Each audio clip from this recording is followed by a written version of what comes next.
All right. Hello.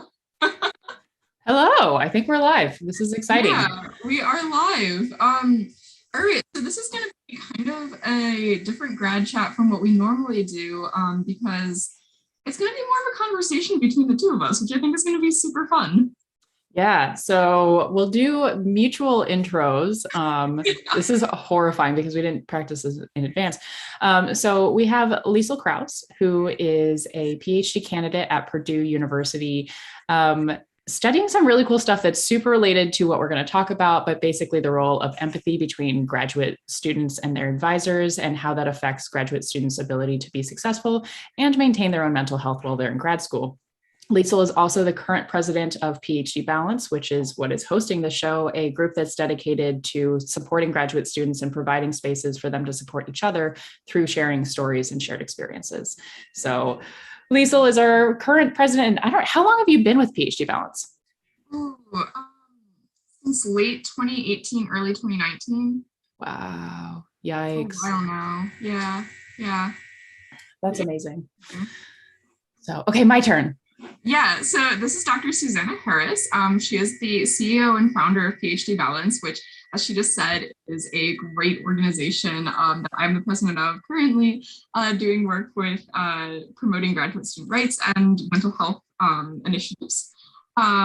She also currently works at Zontogeny, doing some really cool biotech startup stuff, and is using her doctorate in a kind of I don't want to say non-traditional, but in a way that most people wouldn't think about, which is helping to fund upcoming research and startups, which is super cool. So yeah, we're going to talk today about mental health, mental illness, and academia in general, which I think is super cool and fun. Yeah, and I think the part of this that I'm really excited about, and you and I were talking like, how are we gonna turn this into an episode? What is this gonna be? And it was really like because of the research you're doing, because of the job I am in, and then our shared experiences of kind of existing with different mental health struggles, things like that, in different environments. I think both of us have a perspective that maybe isn't talked a lot about of graduate student mental health. Like I went through it. I dealt with really severe mental health in grad school, which I talked about a lot. That's why I founded PhD Balance. And I knew it was bad and I knew there were issues, but now being on the other side, I just have a very different perspective. And it's something I don't necessarily talk a lot about on Twitter because I can't figure out the way yet to talk about it without sounding super bitter. Yeah. Um, yeah, definitely. I think we've all experienced some degree of like mental illness during our graduate studies, whether it be like a short-term kind of period of thing, or something that's more long-lasting, like you and I have experienced. And just because you don't come into graduate school with mental illness, that doesn't mean that like you won't leave graduate school with mental illness, which is something I think not a lot of people realize when they come into academia. And yeah, I think that's critical that we talk about it.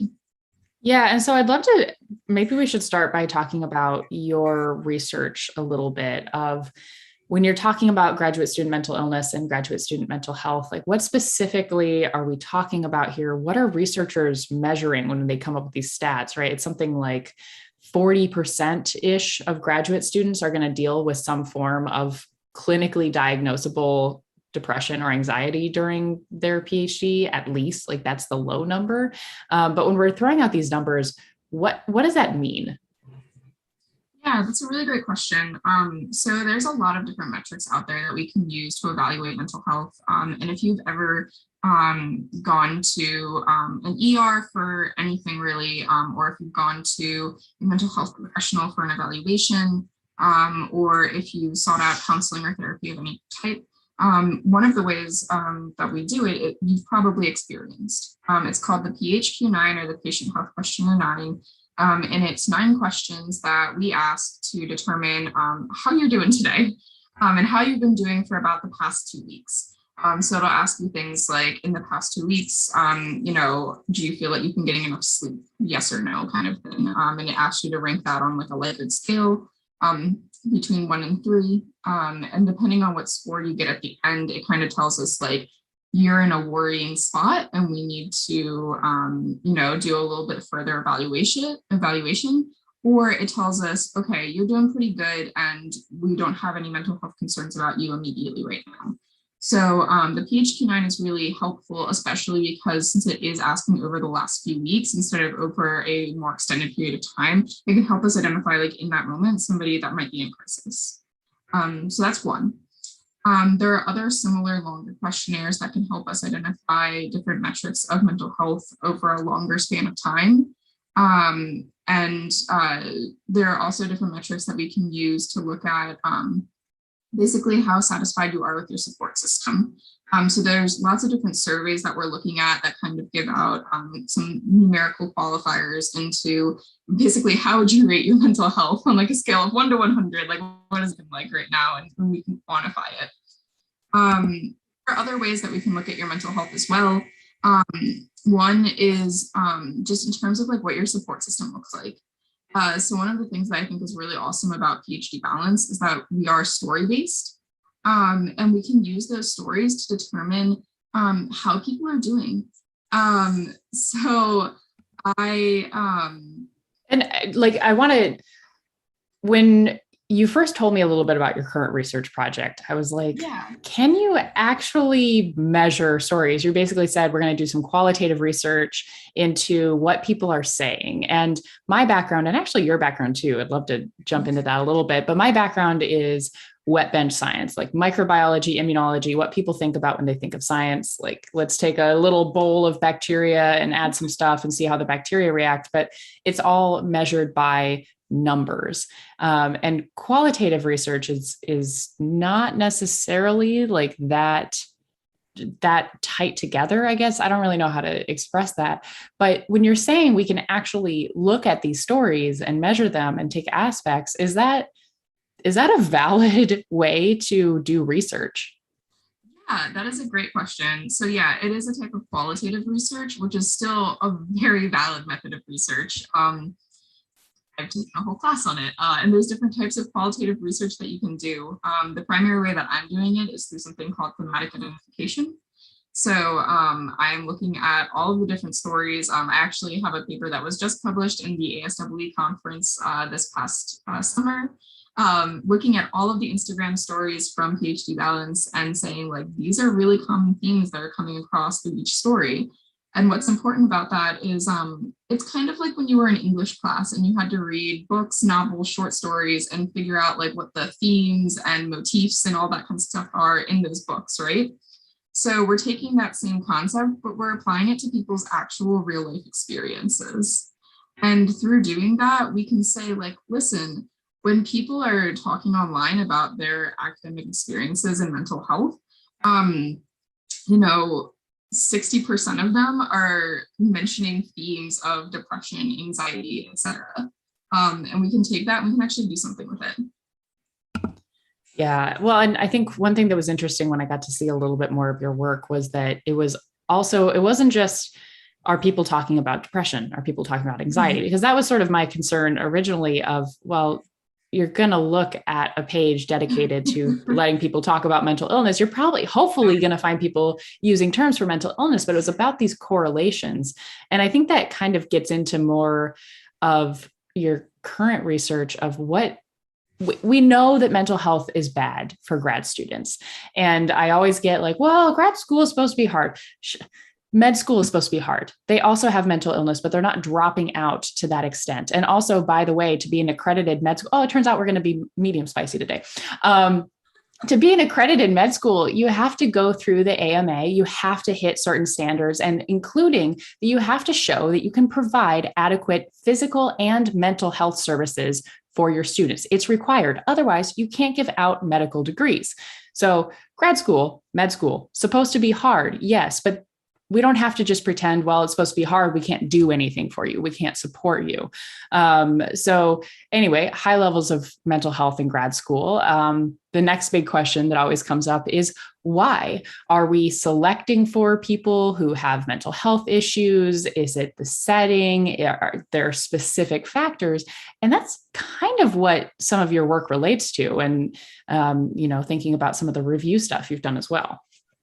Yeah, definitely. So I'm working on a literature review right now. You're helping me with it. I was not sure if I could say that. I was like, yeah, you 100% can. Yeah. I'm being so helpful. For those of you who don't know, because Susanna and I have been with PhD Balance like for a long time, we're actually like friends in real life. And I ask her to help me with my research sometimes because she is a great example of a friend who will do that. I mean, you got to have friends that are kind of brutal, right? Like I'll definitely do the compliment sandwich, which we need more of in academia. Like, why do we not say please and thank you anyway? But yes, so we've been working on a bit of this review together, which has, I think that's sort of where this conversation came from, is that you're reviewing all of this, like all of these different pieces of data and trying to formulate really this question of, why are grad students struggling based on general literature? And is there any relationship for the relationship between a grad student and their advisor?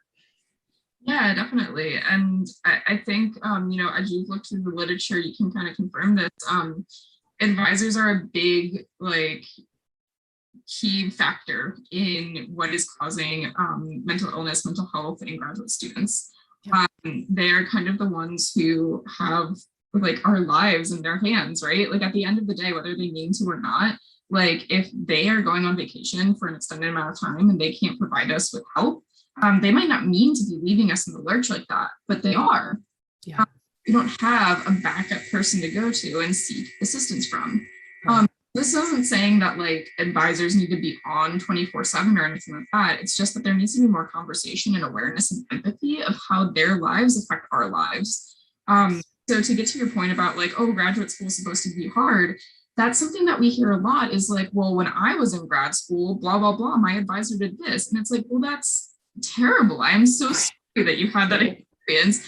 Why are you doing the same thing to me? Right. I think that's one of my favorite phrases, or kind of, I don't know, mantras, whatever, is if you think that you got through something really traumatic and turned out fine, and so you need to give that same experience to others. No, you didn't. You did not turn out fine. If you deal with trauma and you see that and you survived that, you have that survivorship bias and you see that as necessary for the next group. No, you did not turn out fine. You need to work on that within yourself.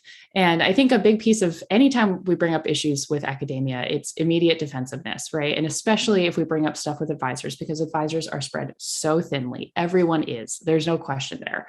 However, advisors have chosen they've chosen the responsibility. You have made a decision to guide people's lives and to guide people's careers. If you are struggling with that, that's completely understandable, but it is also your responsibility to seek out help. You're not going to get better at it right away. It's not going to be perfect, but just saying, well, I struggled. My advisor was horrible to me, but I turned out fine. No, you didn't. You really didn't. You got to work on that. That brings up an interesting point that we were talking about a little bit before we got on this live was, you've made it through. You're out. You got your doctorate. And you still are so committed to helping new graduate students and helping all of us still going through the struggle. And I think it's because you don't want to see other people struggling the way that you struggled. You want to see people succeeding.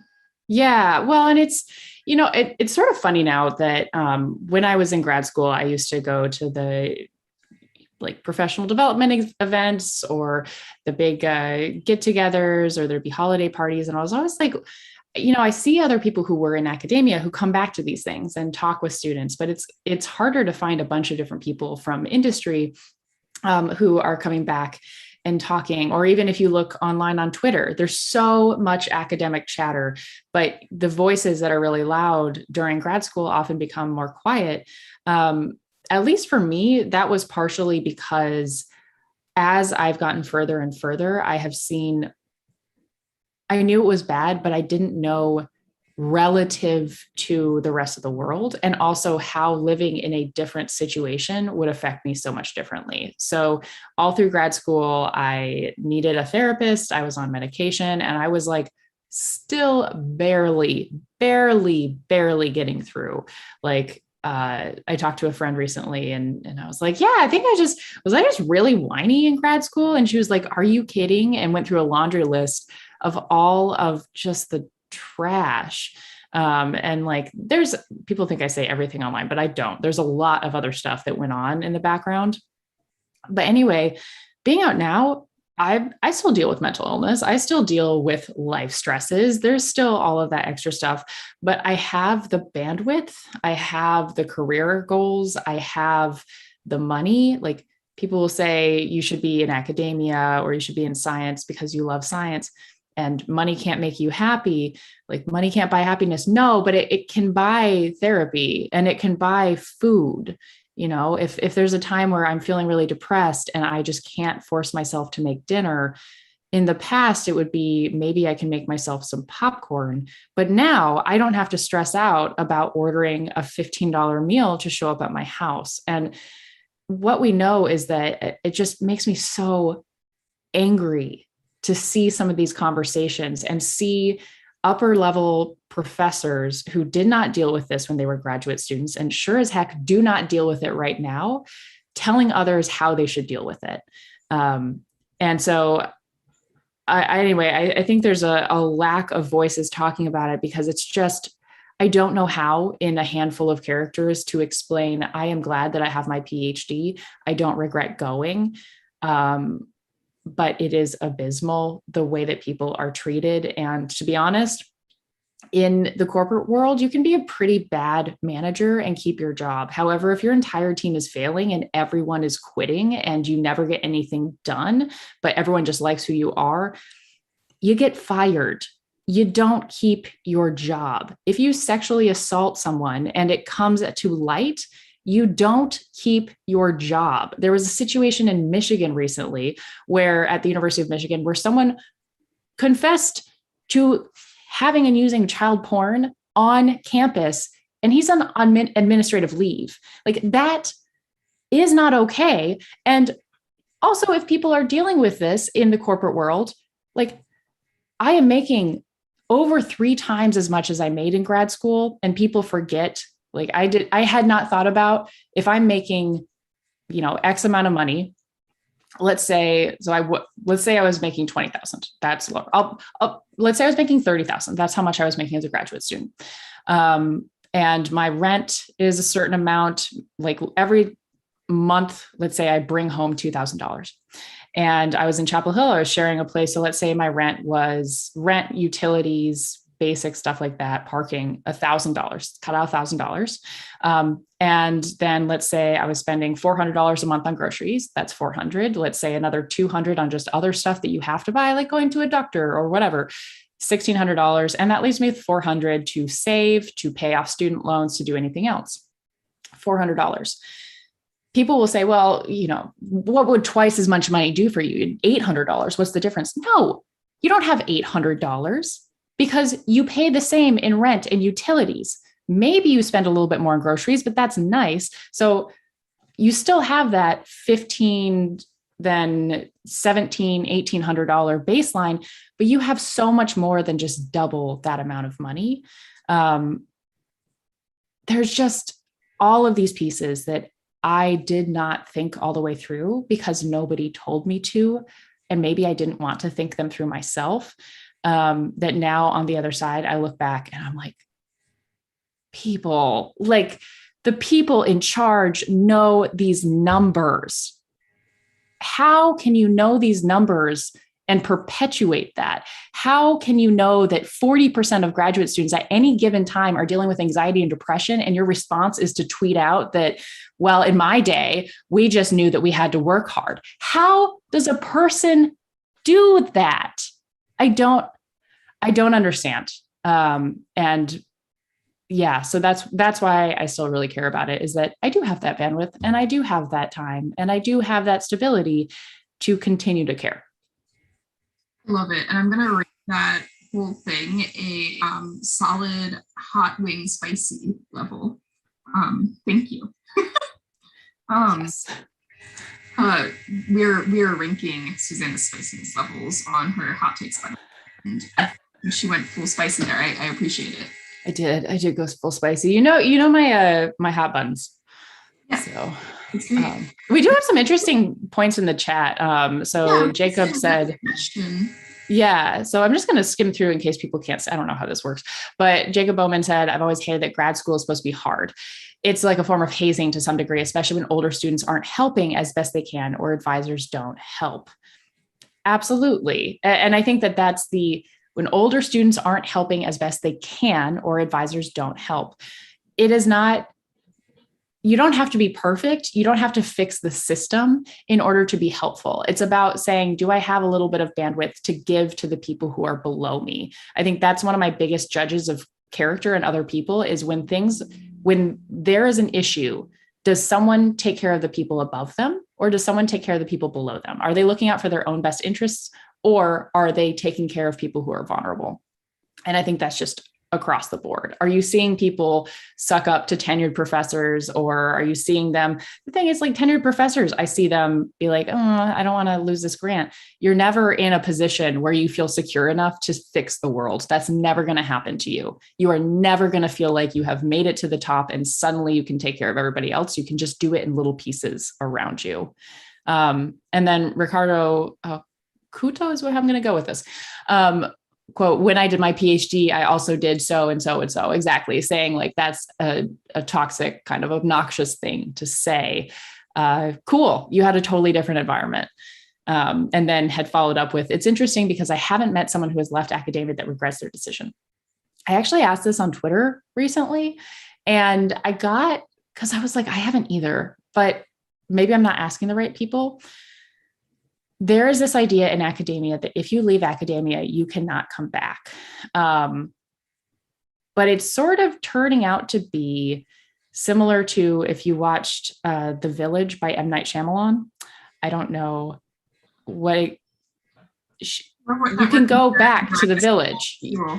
Yeah.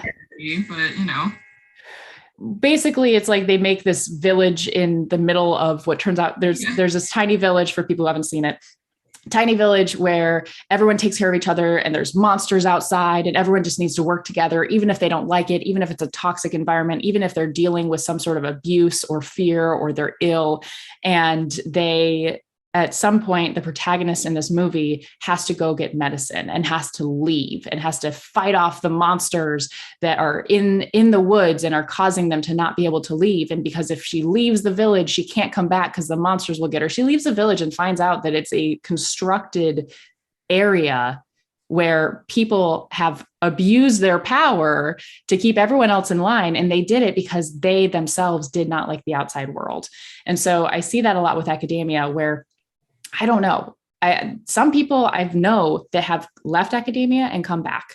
But most of the people that I talk to have left and have said, I could never do that again, knowing what it is like out here.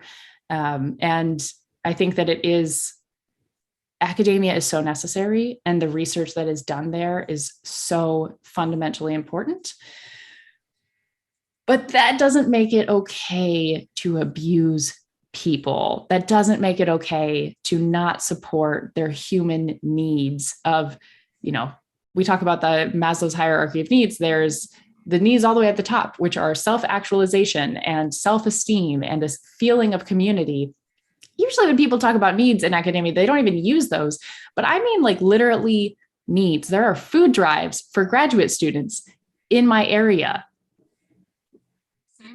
We have a food pantry that is primarily used by graduate students at our university. And I think I told you about this. There was a survey that went out basically asking one department, would you like us to bring a food pantry to our department, or would you like us to provide rides to the food pantry on campus for you? And it's like, there's no shame in needing to use a food pantry at all.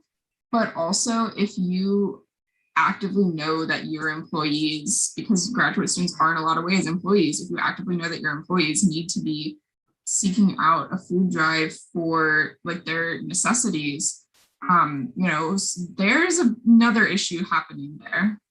Yeah. Yeah. Oh gosh, I love this chat. I love that I also know who these people are because of social media. Like seriously. Matt asked a really great question. Is there yes. somewhere for advisors and survivors to become better?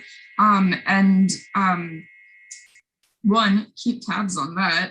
Maybe check back in with the PhD Balance website in a few months. Matthew is amazing, by the way. He's like, I consider him a friend. I don't know if it goes both ways, but there are a handful of professors that I know who I look up to very strongly. Matthew is one. Rob Kramer, we actually as PhD Balance just got a grant through. Raghav, who is on our team, Brian, who's on our team. These people who are actively trying, like there are people in academia who are actively trying. And same with what Erin is saying here. I feel like I write a book on how toxic and unsupportive grad school is. And I'm one of the few who actually has a supportive PI and lab mates. It is so systemic that each individual person can only do so much. So Matthew, we'll poke into that a little bit more and see. And I'll just ask some of my other contacts too, of what they have used. Most universities have some sort of learning and education center where you can take continuing education credits. And I think that's a really good starting point. Although it is talked about that typically the people who seek out those resources are the ones who are already doing a really great job. I would recommend taking a mental health first aid course if you can. There's mental health first aid, which is typically a paid program that a lot of universities offer now. Or there's a psychological first aid through Coursera that's free to anyone. I would also say one thing I've seen is trying to find non-academic management courses. So in business, there are so many courses on how to be a good manager. And as a PI, a lot of that is that. And usually there's an aspect in there about creating an environment that's safe for mistakes, that ensures that you're not promoting abuse or promoting lying, even if you are not the one who is like that. So I would say also think about what specific needs you are trying to fill within yourself and expand past academia. Agreed. I use a lot of management skills stuff in my own research. So I like the managerial grid. If you can try to find where you are on the managerial grid, I think that's a great exercise for you to do, to think about like what kind of manager you are. Mm-hmm. Also, questions about like how to change the structure and if there's any programs that have actually like started implementing programs to improve mental health. So I am part of ASEE, which is the American Society for Engineering Education. And they have a really great graduate studies division, which is not like studies done by graduate students, it is the study of graduate students. I don't know of many other conferences that have like a whole division where they study like us as a population. But I can tell you that like it's slow growing, but like there are some places that are starting to really think about like, how do we meet the needs of graduate students other than like offering a yoga class once a semester that most of our graduate students won't attend because they're already too time stressed anyway. I actually, so one of the cool things for me is that I do get to brag about the umbrella program I came through. Because I love what they're doing. So this is a situation where I went to UNC Chapel Hill, got my PhD in microbiology and immunology, and you come through for most of the biological sciences, except for biology, interestingly. But, biochemistry, molecular, cellular, all of those things, you come in through this umbrella program, allowing you to check out different programs. And this is run by a group called the Biological and Biomedical Sciences program, BBSP, and is associated with this group called TIBS, the Training in Biological and Biomedical Sciences. And those two offices work together to basically make sure that once they do the recruiting, they make sure the students are in there. They help the students outside of their department. And so if you're having a departmental issue, you can go to them.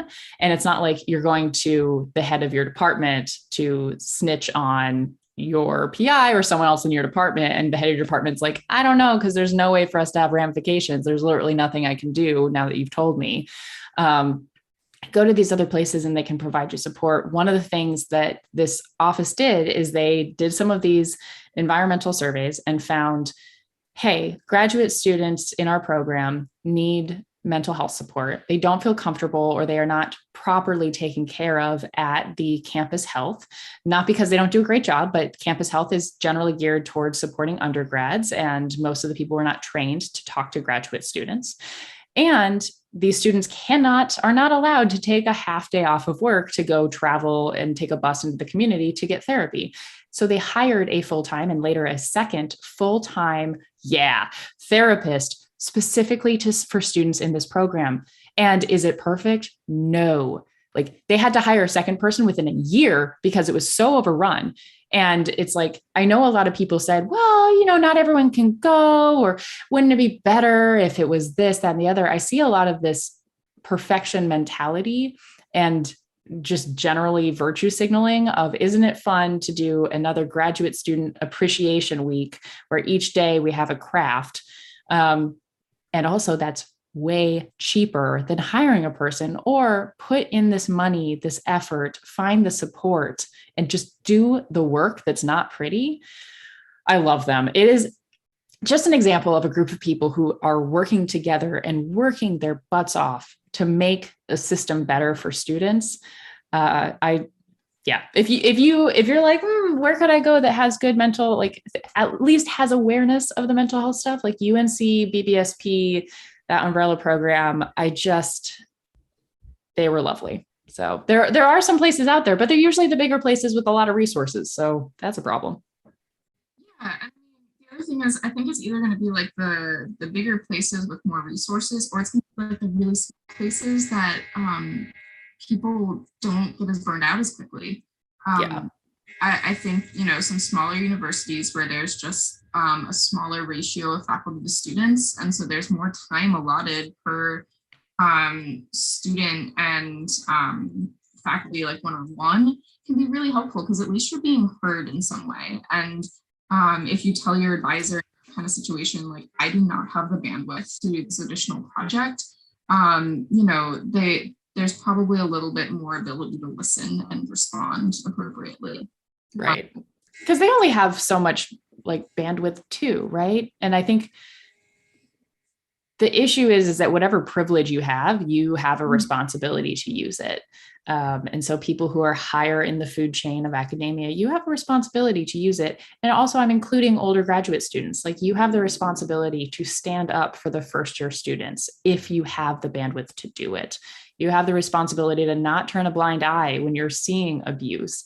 I know you're not in a position to fix everything, but you're either helping or you're not. But Liesl, I want to ask you, so Cindy Saurus Rex, Cindy Darnell, my amazing, she's the best. The fact that she has put up with me for so long is beautiful. She was a grad student at University of Iowa when I was an undergrad, and I worked under her. And then she went and did a postdoc at Duke University while I was at UNC Chapel Hill. And so she's constantly been my person who, like, just, if there's one person in the world that I should have listened to more early on, it's her. And so now I try to do a much better job. Anyway, she asked this question that I think you have some insight into because of the work that you're doing. How do we change the structure from the inside, slow, if any, from the outside, no real power? Like, basically we're saying the people outside can't influence the inside, but the people inside literally cannot do this work because they're drowning. What do we do? Yeah, I think that's a really great question. And so I think some of it comes from trying to set yourself up for success in the best way. One of the workshops that I run with PhD Balance is how to talk to your advisor. And One of the things that I always recommend is to put in a work order form for yourself at the beginning of each semester. So some universities like kind of ask you to do this. So like with me, like I'm technically supposed to sit down with my advisor and write a syllabus for what I'm going to do with my research credits each semester. But the issue is that like the way that they're asking us to write it doesn't really make sense for like the goals and other factors that go into it. So generally speaking, what I would recommend is you sit down and you say with your advisor, like, these are the things that I need to accomplish in order to stay on schedule for graduation at the time that we agreed upon. These are the deadlines that I'm going to give you, and then be open and communicative about like, I'm going to reach out to you around that deadline and stuff like that.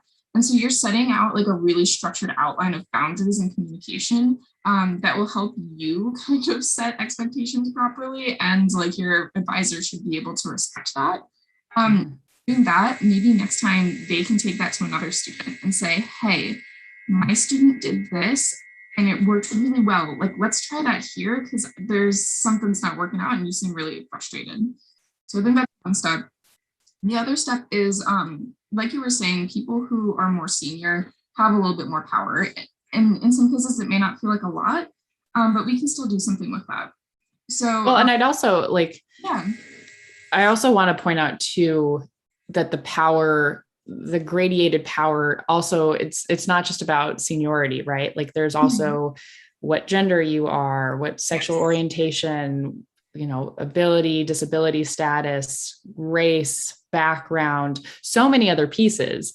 And so I think what's really important here is that intersectionality of power and of, you know, situational awareness, where there are rooms that I can walk into where I have the least power in the room, but there are other rooms I walk into and I have the most power. You know, there's some of these rooms that I walked into with my job now where I'm like, I am the only woman, I am the only person under 50, and yikes, wow. And I'm not an investor. And so I just need to be quiet. There's not a lot I can do here. I just have to learn. I don't have a voice. There are others where I walk in and it's like, you are a white, affluent, cis woman with a PhD. Like, so I think a lot of times people feel like, well, I'm not the most powerful. No, you're not the most powerful ever of all time, but you might be the most powerful in a room, in a situation. And so that's where I think both of us are talking about using that privilege of the situation. Yeah, that's a great point because that ties in really nicely with the advice that I have for this piece, which is the power to say, ouch. And this is something that I learned. With dog training? Is this dog training? It is not dog training. Surprisingly, totally as much as I will geek out forever, you know, if we had another 2 hours, I would talk about how much dog training and human training are the same. But this is actually from a person, the author of the book, Athena Rising. His name is Brad. He's awesome. So he has a whole body of research about how men can support women. And this works for anyone who has some sort of power in a room who needs to help stand up for the people who do not have as much power. So let's say that. What is this thing called? I'm going to find it. Athena Rising. Okay, I can find it. And so there, basically the point is like, let's say that like we walk into a room and Joe Schmo is being awful about like sexism, racism, you know, being homophobic, whatever the issue might be. And you are somebody in that room who has some power there, and you see somebody else who could be like the target of that issue. You might not know right off the bat what to say, but the one thing that you can say is, ouch. And when you say that, what it does is, one, it brings the focus onto you, which is kind of scary, but it's helpful because it's taking the focus off of that person, Joe Schmo, who's being problematic. And two, it provides you just a few moments to think about what you want to say. So if Joe Schmo just said something incredibly sexist and you are another man in the room and you see some women in this room who wouldn't feel comfortable speaking, you can say, ouch. Then the focus turns onto them, onto you. And you can say, you know, Joe, there's a lot of women in this room, and I think that they might feel uncomfortable with what you just said. I would recommend that you take a step back and think about what you say in the future so that we are being welcoming of everyone in this room and in this space. Whatever you might need to say in that moment. And that could be anything from like something that is very blatantly wrong to something that like maybe they didn't realize was using the wrong language, terminology, etc. It helps to educate in that moment. Yeah, I love that. And I think, you know, it's interesting you brought up, is that hair fluffy? You brought up the idea of like when you say ouch, you bring that awareness to you and you put yourself in that vulnerable position. And I think that's really the key to how can I support others? If you feel really comfortable with whatever you're doing to support others, you're probably not doing enough. Like that sounds anything. If you, I want to make sure to phrase this correctly, but I just think that we see this a lot on social media activism and stuff like that, where unless you are expending some sort of energy, money, time, or discomfort, it doesn't really count. It doesn't count. It's much more, if you're going to make a difference, it's probably going to be uncomfortable, whether like emotionally, whether in terms of your calendar or whether in terms of your wallet. That's why it's work. Yeah. Yeah, there needs to be a certain level of effort put in for change to be affected. And so that's why it's not up to like everyone to be doing this work. Well, it's up to everyone in that we need to split it equally, right? Like it's not up to any one individual to do this work because it is a lot, especially when you feel like you don't have this kind of power. Yeah. Well, and I think, I mean, the problem with academia is that a problem is that the system tells you you're lucky to be here. You are welcome for working. And it reminds you constantly that it could take that away at any minute and it wouldn't owe you anything. And so I think what Matthew just said, oh, my friends are talking to each other in the chat. Okay. Matthew said, one thing I've seen absent in some, quote, high profile people as of late is the lack of awareness that once you reach a certain level, it's your new job to mentor and support others, and it ceases to be about you. Absolutely. It's something I told some early stage grad students this year, which is that when I started grad school, a professor saying, I became a professor and started and work in science because I want to do the best science and I want to think of the really exciting new stuff and come up with all of this cool research that's going to change the world. That to me at the time was like, oh my gosh, I want to work for you because you're going to change the world. At the back end, that's the biggest red flag. Run screaming from the advisor who says, I want a group of people to make my reality happen. They have become an advisor because they want to do science faster. In my case, it was science. They want to do their research faster, and they are willing to use you as body doubles to just go do the stuff. Now, the people who I look up to so deeply are those advisors. And I can just think of so many, there's so many, the best people I've ever met are in academia. The worst people I've ever met are in academia. But the best people I know in academia say, I wanted to become an advisor because I wanted to help others along their path. And I have a lot of experience in research that I can help teach them. And I want to grow my own skills in being a mentor and providing that space. Like those are the people who might not seem as like, oh, wow, big, fancy, impressive. They're just up on stage talking about how great they and their science is. It's these people now who are saying, I want to provide a space for others to excel, that I'm like, you're great. I like you. Like the next generation of researchers. Yeah. That's what. And if you don't want to do that, like, I think that's a thing where it's like, we tell academics the best thing they can do. If they are successful, the best way to use that success is to become a professor.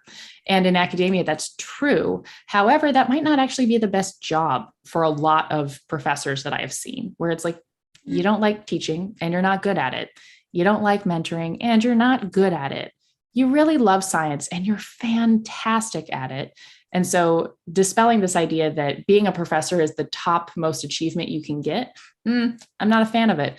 I like the idea that success looks like reaching your own potential and doing so in a way that you provide benefit to yourself and the people around you. And there's a lot of professors who might want to think about how can they do a better job of that. So Yeah, Susanna, we're running towards the end of our time, but I kind of want to this quote that you've heard me say before, but I think it's super relevant. It's from Teaching and Learning STEM by Felder and Brent, which is a really awesome book if you're looking into becoming a professor or instructor, teacher at all, anything. So they say, it would be unthinkable to allow people to practice a skilled profession without first being trained for it, especially if their mistakes could cause harm to others, unless they are college faculty members. I think about that quote like twice a day. Yeah, I think anytime you can help is a good time to help, right? And anytime when you can't help, there's also what you said earlier in response to Matthew, which is like the people who are seeking out these resources are usually the people who don't even need to be seeking them out because they're doing so much already. So I would say to the folks who tune into this and who are feeling like, maybe I could do a little bit more, also be kind to yourself of no one person can do this. And so take care of you when you can and take care of others when you also can. Agreed. We're in this together. And also unionize. Throwing out a little extra spice at the end. Yeah, there's like a little hot sauce tidbit. Yeah, just a little sprinkle of cayenne pepper. I can say it. I'm out. They literally can't take away my PhD. I checked. I love it so much. I'm 100% here for it. Anyway. This has been eating really spicy chicken wings with Susanna and Liesl. Still better than the mess around and find out title we internally had. Yeah, I mean that's the secondary title. Yeah. I think it's getting better though. I do want to leave it on kind of a happy note because both of you and I have looked through the literature over the past 20, 30 years. And by the way, there is literature over the past 20 and 30 years. If you say that this is all brand new, it's because you haven't done your research or someone told you the wrong thing. Google. Anyway, looking over the research though, like people are doing so much more now than they were 20 years ago. We are much more aware of these issues. It's not done yet. It's not great yet, but I do have a lot of hope for where this trajectory is going, because I think that while the people listening to this right now, we have a limited capacity to change the world around us currently, but I do think we have a huge capacity to change what this world looks like in 10 years and 15 years. And, I would love nothing more than 5 or 10 years from now, someone be like, why did you start this group that serves no purpose? Like, what are you talking about? Grad programs, part of what they do is they take care of students. Why would you do this? Beautiful. That would be perfect. So anyway, it's getting better. Yeah, I hope. I agree. It is getting better. Well, thank you again. Yes. And thank you so much to everybody who listened in and who's chiming in. Huge thank you to everyone who follows PhD Balance on YouTube. We have a podcast. There's a bajillion places.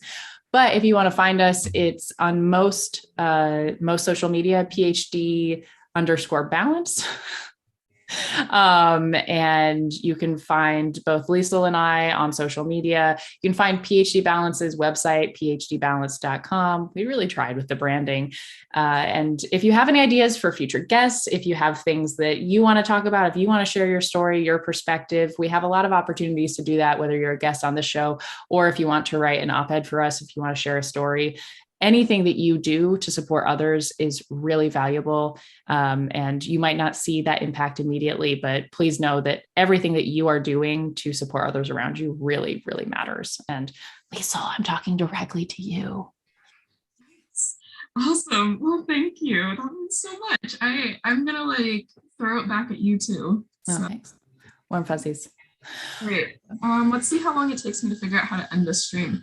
Okay, I'll just start explain. Go ahead and end the stream. And for our outros, I'll be like, look at my really lovely thing. This is a cat bus. If you haven't watched a lot of Totoro or Miyazaki films, I would strongly recommend it. This is the Totoro. This is the cat bus.